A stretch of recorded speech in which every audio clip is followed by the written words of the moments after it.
Hello dear students, मैं हूं मिथिलेश कुमार और आप सभी लोगों का स्वागत करता हूं उदित फार्मेसी के ऑनलाइन लर्निंग प्लेटफॉर्म पर। कैसे हैं आप सभी लोग? आशा करता हूं अच्छे होंगे, स्वस्थ होंगे और मस्त होंगे। फार्माकोथेरेपेटिक्स का टॉप 20 सीरीज का पार्ट 6 अभी कंटिन्यू होने जा रहा है। पार्ट 6 में हम लोग क्वेश्चन नंबर 4 का एक पार्ट बचा हुआ था जिसको कवर करेंगे, देन क्वेश्चन नंबर 5 को भी स्टार्ट करेंगे। ठीक है, हम लोगों का क्वेश्चन नंबर 4 क्या था भाई? पढ़ते हैं। Right definition and pharmacological treatment of hyperlipidaemia angina myocardial infarction. तो आप सभी लोग जानते हैं कि मैंने पिछले क्लासेस में आप सभी लोगों को हाइपरलिपिडीमिया बहुत अच्छे से पढ़ा दिया था, एंजाइना पढ़ा दिया था। आज हम लोग मायोकार्डियल इन्फार्क्शन सबसे पहले पढ़ेंगे, फिर अगले क्वेश्चन के ऊपर के और मूव करेंगे। ठीक है, तो मायोकार्डियल इन्फार्क्शन क्या होता है? तो मायोकार्डियल इन्फार्क्शन, जिसको शॉर्टकट में MI बोला जाता है, यही होता है हार्ट अटैक। इसी को कहते हैं हार्ट अटैक। यहाँ पर क्या होता है सर? तो अचानक से हार्ट की मांसपेशियों को ब्लड सप्लाई जाना पूरी तरीके से बंद हो जाता है, जिससे हार्ट बीट करना बंद कर देता है और इमरजेंसी सिचुएशन होता है। तो देखो भाई, मायोकार्डियल इन्फार्क्शन यानी MI, commonly known as a heart attack, इसी को हार्ट अटैक कहते हैं, इज द नेक्रोसिस यानी death of the heart muscle tissue due to prolonged ischemia. Ischemia का मतलब होता है लो ब्लड सप्लाई। इस्चीमिया का मतलब क्या होता है? Low blood supply, low blood supply. अगर हार्ट के मसल्स को लंबे समय तक कम क्या कहते हैं, कम खून जाएगा, लो ब्लड सप्लाई जाएगा, तो उससे क्या होता है? हार्ट का हिस्सा, हार्ट में सेल्स डेड होने लग जाते हैं, हार्ट के सेल जो है डेड होने लग जाते हैं, मरने लग जाते हैं। Which occurs when the blood supply to a part of the heart is suddenly blocked. अगर अचानक से, जैसे ये आपका हार्ट है, हार्ट के आपके चैम्बर्स हैं, हार्ट को कौन देता है ब्लड? Coronary artery. अगर इसमें ब्लॉकेज हो गया तो ब्लॉकेज होने की वजह से उसको अगर जो ब्लड नहीं मिल पाएगा तो वो हिस्सा धीरे धीरे डेड होने लग जाता है। And most often by thrombus, ज़्यादातर बीच में थ्रोम्बस बन गया यानी ब्लड क्लॉट बन के रास्ता जाम कर दिया इन कोरोनरी आर्टरी, कोरोनरी आर्टरी में, तो उससे हार्ट अटैक आते हैं। मैंने आपको बताया था कि कोरोनरी आर्टरी एक ऐसी आर्टरी है जो हार्ट को ऑक्सीजनेटेड ब्लड देने का काम करती है, लेकिन किसी कारणवश यहाँ पर क्या हो जाएगा? पहले तो कोलेस्ट्रॉल जमा हुआ है, उसके बाद यहाँ पे क्लॉट बन जाएगा। थ्रोम्बस मतलब क्या होता है? ब्लड वेसल्स के अंदर जो ब्लड क्लॉट बन जाते हैं उनको थ्रोम्बस कहते हैं। तो वो बनने के बाद इसको पूरी तरीके से ब्लॉक कर दिया, जिससे हार्ट तक ब्लड पहुँचना बंद हो गया, जिससे हार्ट अटैक आ जाता है। हार्ट अटैक आ जाता है, ये एक इमरजेंसी सिचुएशन है जिसको मायोकार्डियल इन्फार्क्शन भी कहते हैं।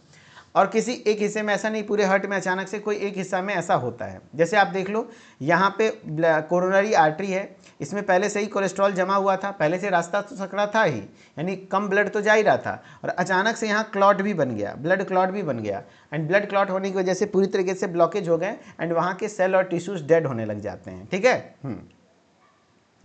वही बोल रहा है मायोकार्डियल इन्फार्क्शन, जिसे सामान्यतः हार्ट अटैक कहा जाता है, हृदय की मांसपेशी ऊतक का नेक्रोसिस यानी मृत्यु होता है, यानी डेथ होने लग जाते हैं, जो लंबे समय तक इस्चीमिया यानी रक्त की कमी के कारण होता है।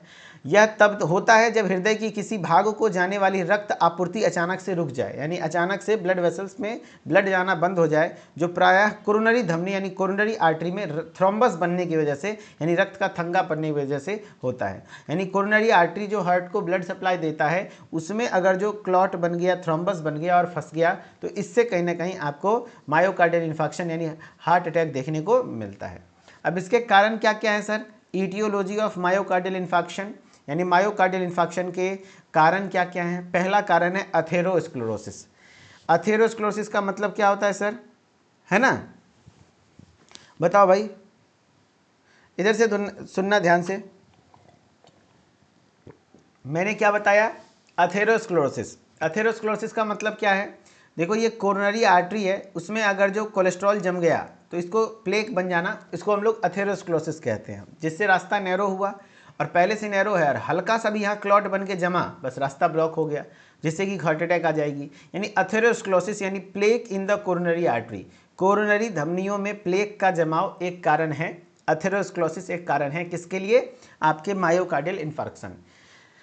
अथेरोस्क्लेरोसिस है, उसके साथ साथ अगर ब्लड क्लॉट यानी थ्रोम्बस बन जाए, है ना, अगर ब्लड वेसल्स के अंदर ब्लड क्लॉट बन जाता है, उसको थ्रोम्बस कहते हैं। तो अगर ब्लड क्लॉट बन जाए ब्लड वेसल्स के अंदर, और यहीं पर मान लो कोलेस्ट्रॉल भी था जमा हुआ और यहीं पर क्लॉट बन के जाम हो गया रास्ता, तो ब्लॉक्स ब्लड फ्लो, जिससे ब्लड फ्लो ब्लॉक हो जाएगा। रक्त का थक्का बनकर रक्त प्रवाह को रोक देता है, यानी ब्लड क्लॉट बन के ब्लड को रोक देता है। हाई ब्लड प्रेशर यानी उच्च रक्तचाप यानी हाई ब्लड प्रेशर, ये इसका सिम्टम है। High LDL cholesterol, LDL cholesterol मतलब होता है याद करो हमने बताया था लो डेंसिटी लिपोप्रोटीन, जो कि बैड कोलेस्ट्रॉल होता है। ज़्यादा बैड कोलेस्ट्रॉल होने की वजह से, खराब कोलेस्ट्रॉल की वजह से ये चीज़ें सिचुएशन होती हैं। एंड स्मोकिंग भी आपके ब्लड वेसल्स को डैमेज करता है, यानी कारण में आपका अथेरोस्क्लेरोसिस आ जा रहा है, ब्लड क्लॉट यानी थ्रोम्बस फॉर्मेशन आ जा रहा है, हाई ब्लड प्रेशर आ जा रहा है, एलडीएल का मात्रा ज़्यादा आ जा रहा है। ये सब कहीं ना कहीं कारण हैं हार्ट अटैक के। और किसी को बहुत ज़्यादा मोटापा है ना, हाँ, मोटापा की वजह से भी हो सकता है। मधुमेह यानी डायबिटीज़ है तो उसकी वजह से हो सकता है। फिजिकल इनएक्टिविटी यानी शारीरिक गतिविधि की कमी, बहुत कम शारीरिक गतिविधि हो रही है, फिजिकल एक्सरसाइज वगैरह नहीं हो रहा है तो आ सकता है। क्रोनिक स्ट्रेस यानी लंबे समय तक रहने वाला तनाव, अगर कोई बहुत ज़्यादा टेंशन में रहता है तो उस कंडीशन में भी हार्ट अटैक आ सकते हैं। ठीक है, तो आपके इसमें क्या क्या हो गए, अथेरोस्क्लेरोसिस हो गए, ब्लड क्लॉट फॉर्मेशन हो गया, हाई ब्लड प्रेशर हो गया, हाई एलडीएल कोलेस्ट्रॉल हो गया, स्मोकिंग हो गए, obesity, diabetes, physical inactivity, chronic stress यानी लंबे समय तक तनाव में रहने के कारण मायोकार्डियल इन्फेक्शन आ सकते हैं। अच्छा, हार्ट अटैक के सिम्टम क्या होते हैं बताइए प्रीति जी, हार्ट अटैक के सिम्टम्स क्या क्या होते हैं? तो हार्ट अटैक के सिम्टम्स यानी क्लिनिकल मैनिफेस्टेशन, अचानक सीने में बहुत तेज दर्द होगा, सडन चेस्ट पेन होता है, सांस लेने में कठिनाई होने लगेगी, सांस फूलने लगेगा, शॉर्टनेस ऑफ ब्रीथ होने लगेगी, चिंता या बेचैनी यानी बहुत ज़्यादा घबराहट, एंजाइटी होने लगेगी, हार्ट रेट वगैरह एकदम बहुत ज़्यादा पूरा एंजाइटी, पसीना आना यानी स्वेटिंग, बहुत ज़्यादा पसीना आने लगेगा, दिल का धड़कन तेज होना, अनियमित धड़कना, पाल्पिटेशन होने लगेगा, हार्ट बहुत तेज़ी से करने लग सकता है, मितली और उल्टी यानी नोजिया एंड वॉमिटिंग जैसे सिचुएशंस होते हैं, थकान, कमजोरी, फटीगनेस आती हैं। ये हैं आपके 10 कॉमन सिम्टम्स जो मैं बता रहा हूँ हार्ट अटैक के क्या क्या हैं। सबसे पहले आपको क्या होता है, यहाँ पर बहुत ज़्यादा इरेगुलर हार्ट बीट हो जाता है, हार्ट बीट इरेगुलर हो जाते हैं। फिर डिजीनेस और फेंटिंग यानी थोड़ा चक्कर टाइप का आने लगेगा, एंजाइटी हो जाएगा, थोड़ा चेस्ट डिस्कम्फर्ट होता है, अपर बॉडी पेन होता है, शॉर्टनेस ऑफ ब्रीथ हो जाता है, बहुत ज़्यादा पसीना आने लग जाता है, नोजिया वॉमिटिंग होती है, इनडाइजेशन होने लग जाता है। ये कुछ सिम्टम हैं हार्ट अटैक के। ठीक है, हाँ। अब इसके फार्माकोलॉजिकल मैनेजमेंट में कौन कौन सी दवा देते हैं? तो सबसे पहले यहाँ पे हम एंटी प्लेटलेट एजेंट्स देंगे। क्या होता है एंटी प्लेटलेट एजेंट? तो एंटी प्लेटलेट एजेंट ऐसे ड्रग्स होते हैं जो कि मतलब अगर ब्लड क्लॉट, ये कोरोनरी आर्टरी है, इसमें क्लॉट बना हुआ है तो कहीं और क्लॉट ना बन जाए, यानी फर्दर क्लॉट के फॉर्मेशन को रोकने के लिए दिया जाता है anti platelet agent. Prevent further thrombus formation यानी आगे थक्का और ना बन जाए, उस थक्का बनने को रोकने के लिए यूज किया जाता है एंटी प्लेटलेट एजेंट, जिसमें एग्जाम्पल में है एस्पिरिन और क्लोपिडोग्रिल। क्या क्या है एस्पिरिन और क्लोपिडोग्रिल। ये दो ऐसे ड्रग हैं जो कि एंटी प्लेटलेट एजेंट होते हैं। एंटी प्लेटलेट एजेंट का काम होता है प्लेटलेट एग्रीगेशन को रोकना, यानी और ज़्यादा थ्रोम्बस नहीं बनने देगा। जैसे कि कहीं ना कहीं किसी को भी हार्ट अटैक आता है तो सबसे पहले एस्पिरिन और क्लोपिडोग्रिल एकदम चबा के बोलते हैं खा लो, है ना। क्यों? क्योंकि हार्ट अटैक में पहली बात तो ब्लॉकेज हुआ, और एक बार ब्लॉकेज होता है तो बहुत ज़्यादा ब्लॉक होना शुरू हो जाता है, बहुत ज़्यादा क्लॉट बनना शुरू हो जाता है। तो और ज़्यादा ब्लॉकेज ना हो जाए इसीलिए कहा जाता है तुरंत से एस्पिरिन दे दो, एस्पिरिन हो सके तो क्लोपिडोग्रिल हो साथ में दे दो, और नाइट्रोग्लिसरीन को जीभ के नीचे रख दो, कहा जाता है ना, इसीलिए कि और क्लॉट ना बन जाए, क्योंकि क्लॉट बनने की वजह से ही रास्ता जाम हुआ है। फिर कुछ एंटी कोएगुलेंट्स देते हैं, prevent extension of the clot, और वो क्लॉट बड़ा ना हो इसके लिए, थक्के को बढ़ने से रोकने के लिए हम लोग यहाँ हिपैरिन या एनोक्सापैरिन दिया जाता है, यानी हिपैरिन या एनोक्सापैरिन जैसी दवाएं दी जाती हैं जो कि आपके एंटी कोएगुलेंट्स होते हैं। अब है थ्रोम्बोलाइटिक्स में जैसे आपका एग्जाम्पल हो गया फाइब्रिनोलाइटिक थेरेपी, डिजॉल्व द क्लॉट, थक्के को घोलते हैं, थक्के को क्या करते हैं, ये जो ब्लड क्लॉट बना हुआ है इस क्लॉट के जो बन गया इसको डिजॉल्व करने का काम कौन करता है? तो थ्रोम्बोलाइटिक्स। इसमें जैसे स्ट्रेप्टोकाइनेज हो गए, एल्टीप्लेज हो गए, टेनेक्टिप्लेज हो गए, ये दवाएं हैं जो कि आपके क्लॉट को डिजॉल्व करने का काम करता है। ये clot antiplatelet drug further clot बनने नहीं देगा, aspirin, clopidogrel. Anticoagulant drug heparin और एनोक्सापैरिन और वारफरिन भी होता है जो कि आपके एंटीकोएगुलेंट होते हैं, जो कि आपके क्लॉट को बढ़ने नहीं देता है, थ्रोम्बोलाइटिक जो क्लॉट बना है उसको डिसॉल्व करने का काम करता है स्ट्रेप्टोकाइनेज, एल्टीप्लेज और टिनेक्टाप्लेज, ठीक है। यानी ये क्या करता है, दवाइयाँ स्ट्रेप्टोकाइनेज, अल्टीप्लेज एंड टिनेक्टोप्लेज को क्या करता है, ओवरऑल इन सारे ड्रग्स को इसमें थ्रोम्बोलाइटिक्स में आते हैं। फिर यहाँ पे कुछ बीटा ब्लॉकर भी इस्तेमाल होते हैं जो रिड्यूस करते हैं मायोकार्डियल ऑक्सीजन डिमांड को, क्योंकि ये हार्ट रेट को कम करता है जिससे ऑक्सीजन डिमांड कम होता है, decreasing heart rate, blood pressure कम होता है, कॉन्ट्रैक्टिबिलिटी भी कम करता है, यानी हृदय की गति, रक्तचाप और संकोचन क्षमता कम करके ऑक्सीजन की आवश्यकता घटाते हैं। ड्रग्स में आपका मीटोप्रोलोल, एटिनोलोल, बिसोप्रोलोल ये कुछ दवाएं आती हैं जो कि आपके बीटा ब्लॉकर के अंतर्गत आती हैं, जो कि मायोकार्डियल इन्फार्क्शन में यूज होता है, ठीक है। और कुछ एसी इनिबिटर्स भी यूज होते हैं, एंजियोटेंसिन रिसेप्टर ब्लॉकर्स, है ना। ये एसी इनिबिटर्स इसलिए यूज होते हैं ताकि किसी तरह से ब्लड प्रेशर को कम किया जा सके, क्योंकि हाई ब्लड प्रेशर भी कहीं ना कहीं हार्ट के ऊपर ज़्यादा लोड देता है, तो हार्ट अटैक में ज़्यादा सिचुएशन गंभीर कर सकता है। तो एसी इनिबिटर्स भी देते हैं या तो एंजियोटेंसिन रिसेप्टर ब्लॉकर भी देते हैं। ये क्या करता है, reduce cardial remodelling and improve survival specially in patient with heart failure of left ventricular dysfunction. अगर किसी में लेफ्ट वेंट्रिकल डिस्फंक्शन हुआ है, वो बीट नहीं कर पा रहा, तो वैसे कंडीशन में तो खास करके एसी इनिबिटर वगैरह देते हैं। हृदय की संरचना में बदलाव को कम करते हैं और जीवन काल बढ़ाते हैं, विशेषकर हार्ट फेल्योर या लेफ्ट वेंट्रिकुलर डिस्फंक्शन में दिया जाता है। जैसे एनेलाप्रिल हो गया, लिसिनोप्रिल हो गया, एसी इनिबिटर्स है। लो सार्टन और वेल सार्टन एंजियोटेंसिन रिसेप्टर ब्लॉकर है। दवाइयाँ एनेलाप्रिल, लिसिनोप्रिल, लोरसार्टन, वेलसार्टन ये सब दवाएं हैं जो कि आपके एसी इनिबिटर्स में होते हैं, ठीक है। अब स्टेटिन क्लास का ड्रग है। स्टेटिन क्लास के ड्रग क्या करते हैं, स्टेबलाइज अथेरोस्क्लेरोटिक प्लेक्स, यानी अथेरोस्क्लेरोटिक प्लेक को स्टेबलाइज करने का काम करते हैं। रिड्यूस कोलेस्ट्रॉल, स्टेटिन क्लास का ड्रग आपने पढ़ा है जो कि कोलेस्ट्रॉल सर जी एस्पिरिन क्लोपिडेग्रिल दोनों एक साथ देना होता है क्या सर? हाँ दे दे तो बढ़िया है। एस्पिरिन क्लोपिडेग्रिल हार्ट अटैक के कंडीशन में दोनों एक साथ दो, है ना, एकदम जल्दी से जल्दी। उसे कहते हैं चबा के पानी पी लेने बोलो ताकि ज़्यादा जल्दी काम करे पेट में, और नाइट्रोग्लिसरीन जीभ के नीचे रखने बोला जाता है। स्टेटिन कोलेस्ट्रॉल के लेवल को कम करता है ना। तो अथेरोस्क्लेरोसिस प्लेक यानी धमनियों में जमी चर्बी के परत को स्थिर करते हैं, कोलेस्ट्रॉल कम करते हैं, परिणाम बेहतर होता है। जैसे atorvastatin, rosuvastatin usually high intensity therapy में इस्तेमाल होते हैं, ठीक है। अब बताओ भाई कौन कौन से ड्रग्स आप लिखोगे हार्ट अटैक में। सबसे पहले एंटीप्लेटलेट, आप जरूरी नहीं कि सारा लिख पाओ, आप 4 से 5 को भी लिखोगे तो काम चलेगा। पहला एंटीप्लेटलेट एजेंट्स, फिर है एंटीकोएगुलेंट्स, फिर है थ्रोम्बोलाइटिक्स, फिर है बीटा ब्लॉकर्स, है ना, फिर एसी इनिबिटर्स या एंजियोटेंसिन रिसेप्टर ब्लॉकर, फिर उसके बाद स्टेटिन क्लास का ड्रग है, ठीक है। हाँ ये सब चलते हैं हार्ट अटैक के कंडीशन में, ठीक है। चलो अब कुछ स्टेटिन लिख के डायरेक्ट एग्जांपल नहीं, स्टेटिन के बारे में थोड़ा सा बताना होगा कि ये कोलेस्ट्रॉल के लेवल को कम करता है ना। थोड़ा सा एक दो लाइन दे दोगे तो अच्छा रहेगा, ठीक है। चलो अब कुछ क्वेश्चन है, इसका आंसर करके दिखाओ। क्वेश्चन है मायोकार्डियल इन्फार्क्शन यानी MI is commonly known as stroke, heart attack, heart fail, angina. Myocardial infarction को और किस नाम से जानते हैं? मायोकार्डियल इन्फार्क्शन को और किस नाम से जानते हैं? तो मायोकार्डियल इन्फार्क्शन को हार्ट अटैक के नाम से जानते हैं। हार्ट अटैक, बहुत बढ़िया, हार्ट अटैक। नेक्स्ट है aspirin in MI is used as. जो मायोकार्डियल इन्फार्क्शन में एस्पिरिन का उपयोग होता है वो किस चीज़ के तौर पर? Antipyretic, anticoagulant, antiplatelet, antibiotic, anti acid. तो देखो ये एंटी एसिड और एंटीबायोटिक तो है नहीं, ये एंटीकोएगुलेंट या एंटीप्लेटलेट के तौर पर यूज़ होता है, जो कि फर्दर क्लॉट फॉर्मेशन को रोकने का काम करता है, यानी और क्लॉट ना बनने देता है एस्पिरिन।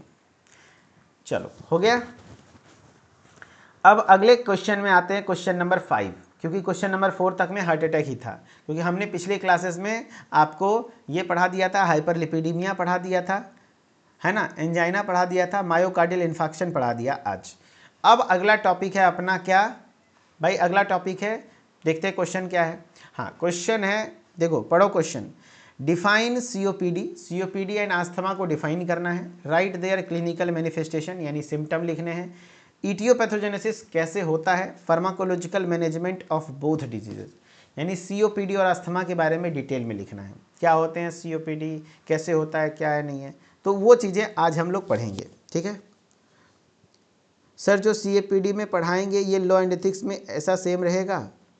सर जो COPD पढ़ाएंगे ये लॉ एंड एथिक्स में भी सेम रहेगा? अगर उसमें ये COPD वाला टॉपिक है तो बिल्कुल सेम रहेगा, क्यों नहीं रहेगा? लेकिन ये डिजीज़ है ना, COPD chronic obstructive pulmonary disease. ठीक है,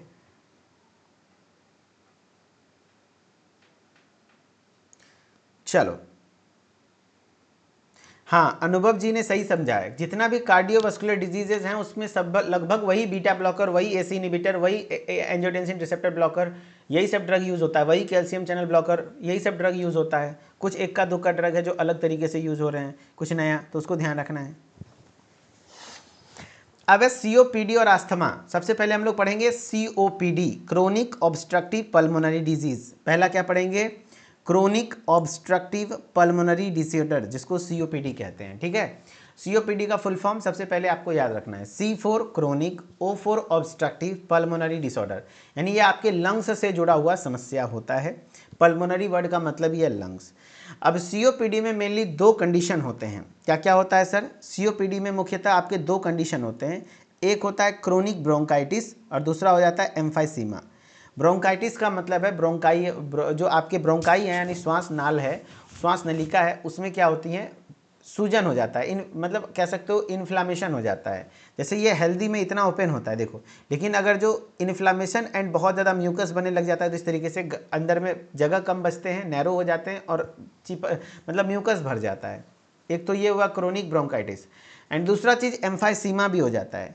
एम्फाइसीमा में एल्वियोलर मेम्ब्रेन ब्रेकडाउन हो जाता है। एल्वियोलाई पता है ना, आपके लंग्स के अंदर का वो एरिया है जहाँ पर गैसियस एक्सचेंज होता है, छोटे छोटे हवा से भरे हुए गुब्बारे समान संरचना होते हैं, उसके मेम्ब्रेन अगर ब्रेक हो जाते हैं तो उस कंडीशन को एम्फाइसीमा कहते हैं। तो COPD में दो चीज़ें होती हैं, ध्यान रखना, एक क्रोनिक ब्रोंकाइटिस होता है, अगर डिसऑर्डर लिखना, ज़्यादातर डिसऑर्डर रहता है, डिजीज़ भी सही है, अगर डिजीज़ भी लिखा हुआ है तो कुछ गलत नहीं है, वो भी सही है।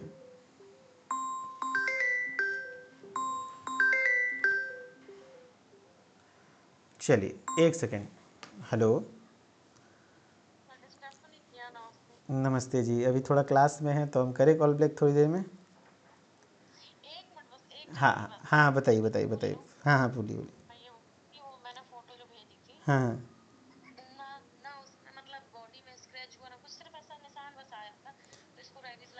अच्छा किस चीज़ से स्क्रैच आया है वो, नाखून वगैरह से? अच्छा, तो वो किस चीज़ से नाखून लगाया, दांत से लगाया है, दांत से हुआ है या फिर नाखून वगैरह से हुआ है? नहीं तो कोई दिक्कत नहीं, मेरे ख्याल से इसमें कोई मुझे भी उतना ज़्यादा क्लैरिटी नहीं हुआ तो मैंने थोड़ा हेल्प लिया था तो आपके पास भेज दिया पूरा डिटेल टेक्स्ट। लेकिन रेवीज लगाने की ज़रूरत नहीं है जब तक वहाँ पे होता है ना। एक तो पहली बात है, रेबीज का खतरा तब है जब वो पिल्ला हो या कुछ भी हो, अगर वो रेबीज से मतलब वो होता है ना, उसका सिम्टम अलग दिख जाता है, कुत्ता भी अगर पागल जैसा है तो फिर वो दिक्कत है ना। बाकी हाँ नहीं, हम्म, और किन्हीं से सलाह लिए?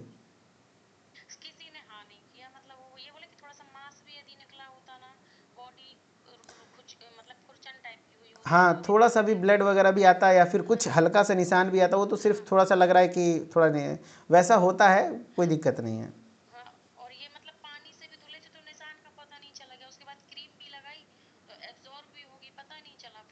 हाँ नहीं, कोई दिक्कत नहीं, कोई दिक्कत नहीं है। हाँ टेटनेस है ही तो कोई दिक्कत नहीं है। रेबीज वाला सिम्टम, रेबीज वाला दिक्कत तब होता है ना जब मान लीजिए पूरा गहरा दांत वाँत धंसा देता है, सलाइवा चला जाता है, तब दिक्कत होती। चलिए ठीक है, ओके, कोई बात नहीं, कोई बात नहीं, ठीक। किसी की भी फ़ोन आती है आप लोग विंका वाली समझ लेते हो यार, ऐसा नहीं करना है।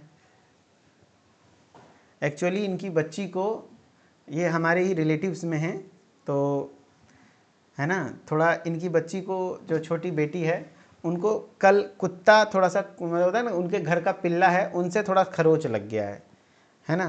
तो मेरे को व्हाट्सअप की थी, मैं थोड़ा सा रिप्लाई नहीं कर पाया था, मैंने रिप्लाई थोड़ा बहुत कर दिया था कि हाँ भाई कोई ज़रूरत नहीं है। तो अभी कॉल आया था उनका।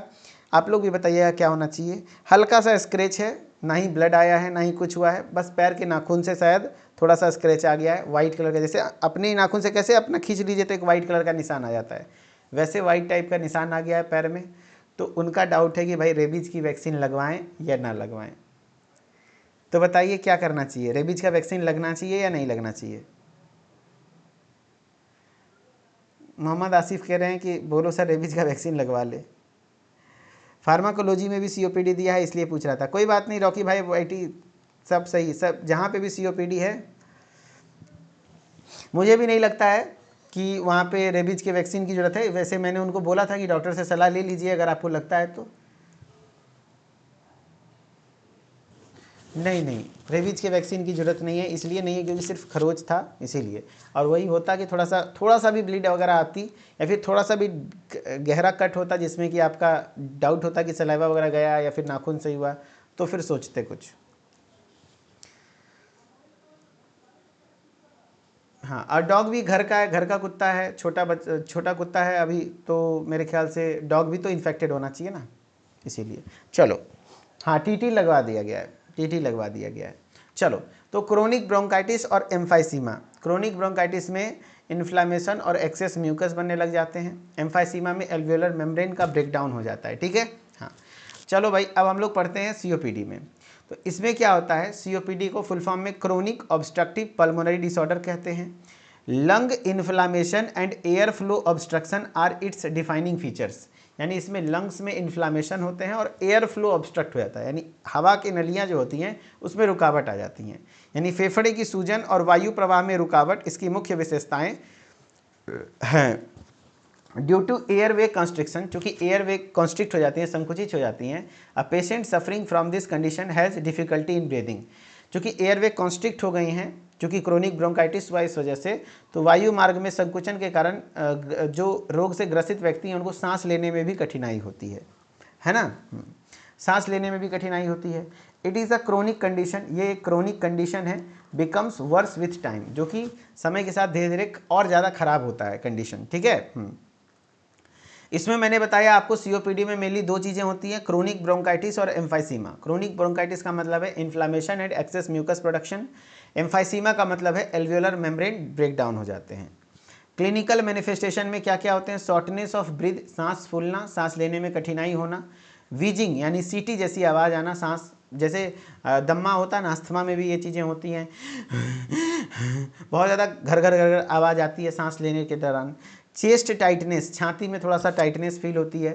क्रोनिक कफ विथ म्यूकस, बलगम के साथ लगातार खांसी होती है, नहीं कि लगातार खांसी होती है और म्यूकस भी आता है, म्यूकस भी आता है। रेस्पिरेटरी इन्फेक्शंस और रेगुलर बेसिस, रेस्पिरेटरी इन्फेक्शन, बार बार श्वसन संक्रमण होते हैं, थकावट होती है, वेट लॉस हो जाता है, एडिमा, सूजन भी देखने को मिलती है पैरों वगैरह में। ये सब सिम्टम्स होते हैं सीओपीडी के। कारण क्या क्या है, इटियोलॉजी क्या क्या है, तो कुछ इन्वायरमेंटल फैक्टर जैसे पॉल्यूटेड एयर की वजह से हो सकता है। ऑक्यूपेशनल एक्सपोजर, यानी कि जैसा आप मान लो सीमेंट फैक्ट्री में काम कर रहा है कोई बंदा, तो उसके एल्वेलाई और लंग्स में तो जाहिर सी बात है इन फ्यूचर प्रॉब्लम होंगी। तो उनका बिजनेस कैसा है, कहाँ पे काम कर रहे हैं उसके हिसाब से, है ना, व्यवसाय डस्ट और सिगरेट स्मोकिंग से होता है ना। जैसे पर्यावरणीय कारण की भी, जैसे प्रदूषित वायु, व्यावसायिक संपर्क, धूल, सिगरेट, धूम्रपान, ये सब है। एयरवे हाइपर रिस्पॉन्सिवनेस, क्या पता उनके ब्रोंकाई बहुत ज़्यादा हाइपर रिस्पॉन्सिव है, यानी कोई भी छोटी मोटी एलर्जी को लेकर के तुरंत से उसमें इन्फ्लामेशन कॉज हो जाता है। एंड कुछ जेनेटिक फैक्टर भी हो सकते हैं। Earlier infection such as tuberculosis, pneumonia, कहने का मतलब है अर्लियर इन्फेक्शंस जैसे ट्यूबरकुलोसिस और निमोनिया हैं, पूर्व संक्रमण जैसे क्षय रोग, टीबी और निमोनिया, ये कुछ इन्फेक्शन है किसी को ट्यूबरकुलोसिस या निमोनिया, तो सीओपीडी होने के चांसेस और ज़्यादा हो जाते हैं। यानी elderly people are more susceptible to disease, यानी कि जो ज़्यादा उम्र के पर्सन होते हैं उनको ज़्यादा, एल्डरली पेशेंट, उनको थोड़ा सा ज़्यादा चांसेस होते हैं इनको होने के respiratory disorder due to their weak immune system, क्योंकि उनका इम्यून सिस्टम बहुत ज़्यादा वीक है इसलिए। यस, आरजीपीवी के एग्ज़ाम में आया था ना, हर जगह आता है ये। ओशियन अरिहंत भाई सुधर जाओ, नहीं तो फिर दिक्कत होगा। जो कॉपी पेस्ट स्पैम कर रहे हो ना, दिक्कत होगा, पहले बता रहा हूँ, वार्निंग है, ठीक है। वृद्ध अवस्था में लोग अधिक संवेदनशील होते हैं, विशेषकर श्वसन रोगों के लिए, क्योंकि उनकी प्रतिरक्षा प्रणाली, थोड़ा इम्यूनी सिस्टम कमजोर हो जाते हैं। पैथोफिजियोलॉजी कैसे होता है, तो अब देखो कारण कुछ भी हो सकता है, हो सके टोबैको स्मोक या एयर पॉल्यूशन, किसी कारण से। मेनली वहाँ पे दो चीज़ें होनी है, एक तो क्रोनिक ब्रोंकाइटिस होना है, मैंने बताया क्रोनिक ब्रोंकाइटिस यानी ब्रोंकाई में इन्फ्लामेशन, एंड दूसरा होता है एम्फाइसीमा। तो क्या कहते हैं, कंटिन्यूअल ब्रोंकियल इरिटेशन और इन्फ्लामेशन होते हैं जिसमें क्रोनिक ब्रोंकाइटिस हो जाता है ना। एंड फिर यहाँ पे आपका एम्फाइसीमा होता है जिसमें एल्वेओलर वॉल डिस्ट्रैक्ट हो जाते हैं, यानी एल्वेओलर वॉल, जो एल्वेलाई का वॉल है वो ब्रेक हो जाता है, टूट जाता है, ठीक है। अलग अलग कारण की वजह से हो सकता है, लेकिन ओवरऑल यहाँ पे क्या, chronic cough, bronchospasm, hyper secretion of mucus. देखो अगर क्रोनिक ब्रोंकाइटिस हो गई यानी ब्रोंकाई में इन्फ्लामेशन जो इन्फ्लामेशन हो गया उससे बहुत ज़्यादा ब्रोंकियल एडिमा हो जाती है, फिर हाइपर सिक्रेशन ऑफ म्यूकस, बहुत ज़्यादा म्यूकस बनने लग जाता है, क्रोनिक कफ, लगातार खांसी होती है और बलगम भी आता है, ब्रोंकोस्पाज्म, ब्रोंकियल्स और ज़्यादा संकुचित हो जाते हैं। एंड यहाँ पे एम्फाइसीमा में क्या होता है, डिस्ट्रक्शन ऑफ द एल्वेओलर सेप्टा, यानी एल्वेओलाई का जो मेम्ब्रेन है वो डिस्ट्रक्ट हो जाता है, ब्रेक हो जाता है, जिससे ओवरऑल होता क्या है, एयरवे ऑब्स्ट्रक्शन। एयरवे ऑब्स्ट्रक्शन का मतलब क्या हुआ सर, है ना, एयरवे ऑब्स्ट्रक्शन यानी हवा की रास्ते में रुकावट होती हैं, एयर ट्रैप हो जाता है, डिस्पीनिया यानी डिफिकल्टी इन ब्रीदिंग देखने को मिलती है, जिससे आपको यानी हाइपोक्सीनिया देखने को मिलता है, यानी ऑक्सीजन का लेवल कम हो जाता है, हाइपोवेंटिलेशन होता है, यानी ओवरऑल इस तरीके से ये क्या होते हैं, आपके सीओपीडी डेवलप होते हैं। इनके फार्माकोलॉजिकल मैनेजमेंट में कौन कौन सा ड्रग चलता है बताओ भाई, तो इनके फार्माकोलॉजिकल मैनेजमेंट में ब्रोंकोडायलेटर्स, क्योंकि ब्रोंको कॉन्स्ट्रिक्शन हुआ है तो ब्रोंको कॉन्स्ट्रिक्शन के ट्रीटमेंट के लिए क्या यूज करेंगे, ब्रोंकोडायलेटर्स, है ना। हाँ ध्यान रखना, अगर जो ये आपका जो क्या कहते हैं ब्रोंकोडायलेटर्स यूज करते हैं इसलिए क्योंकि ब्रोंको कॉन्स्ट्रिक्शन हुआ है, तो यहाँ पे ब्रोंकोडायलेटर यूज करते हैं, ये ब्रोंक्यूल्स को फैला देता है, वायु मार्गों को फैलाकर सांस लेना में आसान बनाता है, जैसे लॉन्ग एक्टिंग ब्रोंकोडायलेटर्स जिसमें आपका इंडाकेट्रोल, साल्मीटेरोल, फॉर्मीटेरोल ये सब आते हैं, जबकि शॉर्ट एक्टिंग ब्रोंकोडायलेटर्स में आपका इप्राट्रोपियम, एल्ब्यूटेरॉल, लिवाब्यूटेरॉल ये सब जो आते हैं शॉर्ट एक्टिंग ब्रोंकोडायलेटर्स होते हैं। हाँ, कुछ इनहेल्ड स्टेरॉइड्स भी हैं जैसे ब्यूडेसोनाइड, फ्यूटिकासोन, ये कुछ ड्रग्स हैं जो इन्हेलेशन के द्वारा दी जाती हैं, इन्हेलर के द्वारा, जिससे कि वो भी ब्रोंकियोडायलेशन का ही काम करता है। कुछ ओरल स्टेरॉइड्स भी देते हैं जैसे theophylline, it relaxes the muscles को रिलैक्स करता है एंड ब्रीदिंग को इम्प्रूव करने का काम करता है। ये जो ओरल स्टेरॉइड्स हैं ये गंभीर सूजन में उपयोग में ली जाती हैं।